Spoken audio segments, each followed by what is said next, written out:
Hi students. Today we will be seeing one more concept of basic principles and techniques of organic, that is types of reagent. Reagent जो है वो basically दो types के होते हैं. एक electrophilic reagent होता है जिसे आप इलेक्ट्रोफाइल्स भी बोलते हैं, और दूसरा न्यूक्लियोफिलिक रिएजेंट होता है जिसे हम न्यूक्लियोफाइल बोलते हैं. अब ऑर्गेनिक केमिस्ट्री की सबसे बड़ी खासियत क्या है, ये इतना ब्यूटीफुल सब्जेक्ट है कि वर्ड्स खुद अपना मीनिंग सजेस्ट करते हैं. आपको कुछ भी इसमें रटने की जरूरत नहीं है यदि आप वर्ड्स को प्रॉपरली फॉलो करते हो. लाइक यहाँ पे दिया है इलेक्ट्रोफाइल, तो इसको दो शब्दों से निकाला गया है, जहां पे इलेक्ट्रो मतलब इलेक्ट्रॉन होगा और फिलिक मतलब लविंग और हैविंग एफिनिटी फॉर. तो इन दोनों शब्दों से हम इसका अर्थ क्या निकालेंगे? Electrophiles are electron loving species. जबकि न्यूक्लियोफाइल क्या है? वापस यहाँ पे शब्द हुआ न्यूक्लियो मतलब न्यूक्लियस, और वापस से फिलिक मतलब लविंग और हैविंग एफिनिटी फॉर. तो ये हो गया न्यूक्लियस लविंग स्पीशीज, राइट. अब दूसरा तरीका इसको डिफाइन करने का क्या हो सकता है? इनको इलेक्ट्रॉन्स की जरूरत है, कमी है, राइट, इसलिए उनको इलेक्ट्रॉन चाहिए. तो हम दूसरे तरीके में इसको डिफाइन करेंगे, electrophiles are electron deficient species. जबकि न्यूक्लियोफाइल्स के पास भरपूर इलेक्ट्रॉन है, therefore you call them as electron rich species. अब एक कंसेप्ट है, इस एग्जाम्पल को अंडरस्टैंड करने के लिए देखो बच्चे लोग, यहां पे मैंने एग्जाम्पल लिया है, ये हाइड्रोजन जिसका एटॉमिक नंबर 1 होता है. यदि इस इलेक्ट्रॉन को भी ये लूज कर ले तभी H+ बन जाएगा, है ना. मतलब अब इसके पास इलेक्ट्रॉन कितने हो गए? 0 हो गया. एक था, 1 से 0 हो गया. तो ये H with a positive charge, इसको आप इलेक्ट्रोफाइल बोलते हो. सिर्फ H विद पॉजिटिव चार्ज नहीं, CH3 with positive charge, C2H5 with positive charge, Cl with positive charge. मतलब जैसे मैं Cl ले लूं, देखो, है ना, Cl+ कैसे हुआ? Cl एंड Cl, कुछ ऐसे रिएक्शंस आएंगे आगे आगे देखोगे आप, जहां पे ये दोनों क्लोरीन में से एक क्लोरीन, है ना, एक स्पेसिफिक कैटलिस्ट की जरूरत होती है, तभी ऐसा रिएक्शन पॉसिबल है. जैसे मान लो मैंने FeCl3 ले लिया, ऐसा कोई कैटलिस्ट डाला, तब क्या होगा बच्चे लोग? ये पेयर ऑफ इलेक्ट्रॉन को ये क्लोरीन अपनी तरफ खींच लेता है ना. तो आपका बन गया Cl+, इसके पास कमी हो गई, और ये आपका लेके चला गया तो बन गया Cl-. तो यदि क्लोरीन पे चार्ज पॉजिटिव आ गया, मतलब दोनों के पास 7-7 इलेक्ट्रॉन है वैलेंसी में, है ना, इसके पास भी देखो 7 है, और इसके पास जो इलेक्ट्रॉन है वो मैं क्रॉस से दिखा रही हूं, इसके पास भी देखो 7 इलेक्ट्रॉन है, राइट. तो इसका खुद का 7 और ये 8वां इलेक्ट्रॉन, ये डॉट वाला, ये लेके चला गया, तो इसके पास वैलेंसी में 8 पूरे हो गए, है ना. जो 7 था वो प्लस ये 1 लेके गया वो वाला, जबकि इसके पास सिर्फ 6 बचे, राइट. तो इसके पास इलेक्ट्रॉन की कमी है तो ये इलेक्ट्रोफाइल हो गया, और इसके पास इलेक्ट्रॉन रिच है तो ये आपका न्यूक्लियोफाइल हो गया. अब मान लो इस Cl- को मैं H+ के पास भेजूं, तो ये पेयर ऑफ इलेक्ट्रॉन ये इसको दे सकता है, ठीक है. तो ये दे रहा है वो न्यूक्लियोफाइल, ये ले रहा है ये इलेक्ट्रोफाइल. तो कोई भी स्पीशीज जिसपे पॉजिटिव चार्ज होता है इस तरह से, है ना, उसे हम इलेक्ट्रोफाइल बोलते हैं. And we can conclude saying that it includes all the cations. बिल्कुल उसी तरह से जो न्यूक्लियोफाइल है, it includes all the anions. जैसे मैंने ले लिया Cl-, Br-, OH-, I-, है ना, NH2-, SH-.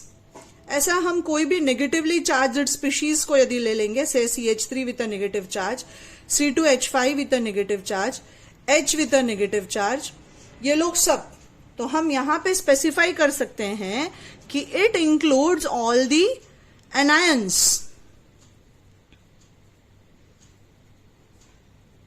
ये क्या इंक्लूड करता है? All the anions. अब इसमें कुछ एक्सेप्शंस होते हैं बच्चे लोग, वो एक्सेप्शंस आपको सबसे ज्यादा पूछा जाएगा. जैसे यहां पे except the cations of group 1 and 2 and ammonium and hydronium. ये NH4 प्लस आयन और H3O प्लस आयन। ये लोग ऐसे हैं जिनके ऊपर पॉजिटिव चार्ज होके भी ये लोग कभी भी इलेक्ट्रॉन को नहीं लेते। ये very very very important point है बच्चे लोग। Except the cation of group 1 and group 2 plus ammonium and hydronium. Group 1 group 2 group 1 के एलिमेंट्स को बाय हार्ट करना है। ये बहुत इंपॉर्टेंट है आपको ग्रुप वाइज, मतलब कोई भी एलिमेंट बोला आपको उसका ग्रुप पता होना चाहिए। जैसे ये मैंने ग्रुप 1 ले लिया, लिथियम की फैमिली, लिथियम, सोडियम, पोटेशियम, है ना, रुबिडियम, सीशियम आ जाएगा। और ग्रुप 2 में आ गया मेरे पास beryllium, magnesium, calcium, strontium, right. तो बच्चे लोग जब मैं बोलूं Na+ या Li+ या K+, तो आप अपनी वाली कॉन्फ़िगरेशन से चेक कर लो। लिथियम का कॉन्फ़िगरेशन जो है वो होता है 2,1। जब लिथियम ने इस इलेक्ट्रॉन को लूज किया तो बन गया Li+, मतलब ये 2 हो गया और इसको मिल गया आपका हीलियम का कॉन्फ़िगरेशन। बिल्कुल वैसे ही जब आप सोडियम लेते हो तो ये होता है 2,8,1, 11 नंबर है इसका। जब ये एक इलेक्ट्रॉन लूज करता है तो बनता है Na+, तो कॉन्फ़िगरेशन हो गया 2,8। इसका ऑक्टेट कंप्लीट है। इसको जरूरत है ही नहीं इलेक्ट्रॉन लेने की, तो लेगा क्यों, ये जरूरत नहीं है इसको। इसलिए ये ऐसे कैटायंस है जो एक्सेप्शन में आ जाते हैं। बिल्कुल वैसा यदि मैं ग्रुप 2 का ले लूं, से मैग्नीशियम, कैल्शियम, हमें पता है मैग्नीशियम 12 नंबर है 282। यदि ये 2 इलेक्ट्रॉन लूज करे बच्चे लोग तो बनता है Mg2+, और ये हो गया 2,8। इसका ऑक्टेट कंप्लीट है, तो इसको जरूरत है ही नहीं इलेक्ट्रॉन लेने का। Therefore it is also an electrophile. तो ये तो हो गया बच्चे लोग चार्जड स्पीशीज की। तो आप देख सकते हो इन सभी केसेस में जो पॉजिटिव चार्ज वाले हैं वो लोग पेयर ऑफ इलेक्ट्रॉन को ले रहे हैं, और जो नेगेटिव चार्ज वाला है वो पेयर ऑफ इलेक्ट्रॉन को दे रहा है। तो हम बोल सकते हैं कि इलेक्ट्रोफाइल जो है वो इलेक्ट्रॉन पेयर एक्सेप्टर है, राइट। और न्यूक्लियोफाइल जो है वो इलेक्ट्रॉन पेयर डोनर है, मतलब ये पेयर ऑफ इलेक्ट्रॉन लेगा और ये पेयर ऑफ इलेक्ट्रॉन देगा। यहां पे हमने देखा H+ के पास 0 था, उसको 2 चाहिए था, क्लोरीन ने दिया, तो देने वाला न्यूक्लियोफाइल, लेने वाला इलेक्ट्रोफाइल। सो ये डेफिनेशन है। इलेक्ट्रॉन पेयर एक्सेप्टर्स को हम क्या बोलते हैं, लुईस कंसेप्ट के हिसाब से ये लोग एसिड्स हैं और न्यूक्लियोफाइल आपका बेसेस है, ठीक है। तो ये बच्चे लोग यहां तक एक सिंपल कंसेप्ट है जहां पे हम चार्जड स्पीशीज की बात करते हैं। यदि मान लो मुझे कोई चार्ज ना दिया जाए, मुझे कोई न्यूट्रल स्पीशीज दे दिया जाए, तो हम कैसे आइडेंटिफाई करेंगे कि वो इलेक्ट्रोफाइल है या न्यूक्लियोफाइल, ये क्वेश्चन आता है। So you have to remember neutral species या न्यूट्रल मॉलिक्यूल्स बोलो आप better, right, with incomplete octet and expanded octet condition with empty d orbitals.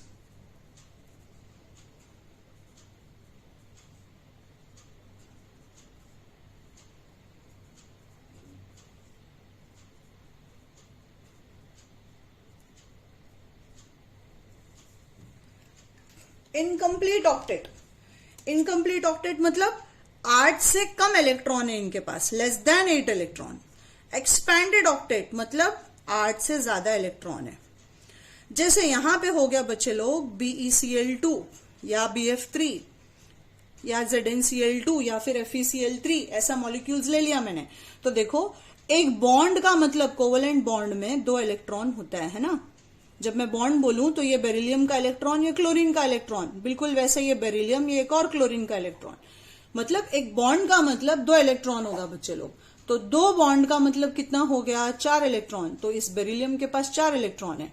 जब मैं BF3 ले लूं तो बोरॉन के पास कितना इलेक्ट्रॉन हो गया, 3 बॉन्ड है ना। मतलब एक बॉन्ड का 2 इलेक्ट्रॉन, तो 3 बॉन्ड के 6 इलेक्ट्रॉन। इसके पास टोटल कितना इलेक्ट्रॉन है, 6। तो ये 8 से कम है दोनों केसेस में, तो ये इलेक्ट्रॉन पेयर लेगा। उसी तरह से यदि आप एग्जाम्पल ले लो से PCl5 या फिर SF6, अब आप देख सकते हो PCl5 यदि बनाना है तो फास्फोरस के पास 5 बॉन्ड हो गए बच्चे लोग। कितने बॉन्ड हो गए, 5 बॉन्ड मतलब 10 इलेक्ट्रॉन। तो 10 इलेक्ट्रॉन है जो कि ऑक्टेट से ज्यादा है। लेकिन आप मेरा इलेक्ट्रॉनिक कॉन्फ़िगरेशंस का लेक्चर देखना, वहां पे आप देखोगे कि इनका p ऑर्बिटल जो है वो खाली पड़ा है, d ऑर्बिटल है ना। फास्फोरस का कॉन्फ़िगरेशन कैसा आता है बच्चे लोग, 15 नंबर है, तो हम लिखते हैं नियॉन 3s2 3p3, और जो 3d ऑर्बिटल है उसमें 0 इलेक्ट्रॉन्स है। अब कोवेलेंट बॉन्ड फॉर्मेशन का रूल है कि आपको अनपेयर्ड इलेक्ट्रॉन्स चाहिए, कितने हैं, 5, तभी 5 बॉन्ड बनेंगे। तो हम करते क्या हैं, इस s ऑर्बिटल के इलेक्ट्रॉन को उठा के एक्साइट करते हैं। ये आप केमिकल बॉन्डिंग चैप्टर में और डिटेल में सीखोगे। तो ये 2 इलेक्ट्रॉन जो था ना बच्चे लोग, हमें क्लोरीन 5 है ना, तो 5 बॉन्ड बनाना है, तो इसको उठाओ और यहां पे रखो। ये अनपेयर हो गया, यहां से हटा और यहां आ गया, ठीक है। तो कॉन्फ़िगरेशन कुछ ऐसा हो जाएगा आपका, 3s में 1 इलेक्ट्रॉन, 3p में 3 इलेक्ट्रॉन और 3d में 5 इलेक्ट्रॉन है। मतलब 1 इलेक्ट्रॉन है, 5 आपके पास ऑर्बिटल्स हैं, राइट। तो ये मैंने डाल दिया, सब में फास्फोरस का 1 इलेक्ट्रॉन, 1 2 3 4, और ये यहां से कूद के इधर आ गया d में। अब इसके साथ पैरअप कौन हो रहा है बच्चे लोग, ये क्लोरीन जो अपना इलेक्ट्रॉन लेके आया वो यहां पे पैरअप होके बॉन्ड बना दिया, ये PCl5 बन गया। उसके बाद भी आपके पास ये खाली कमरे पड़े हैं जहां पे कोई भी न्यूक्लियोफाइल अपना पैर ऑफ इलेक्ट्रॉन लेके आके अटैक कर सकता है। तो इसलिए हम बोलते हैं expanded octet with empty D orbital. यहां पे आपका डी ऑर्बिटल जो है वो खाली पड़ा है। वैसे ही हमारा जो न्यूक्लियोफाइल है उसमें न्यूट्रल मॉलिक्यूल्स आता है। रूल है neutral molecules with unshared pair of electron.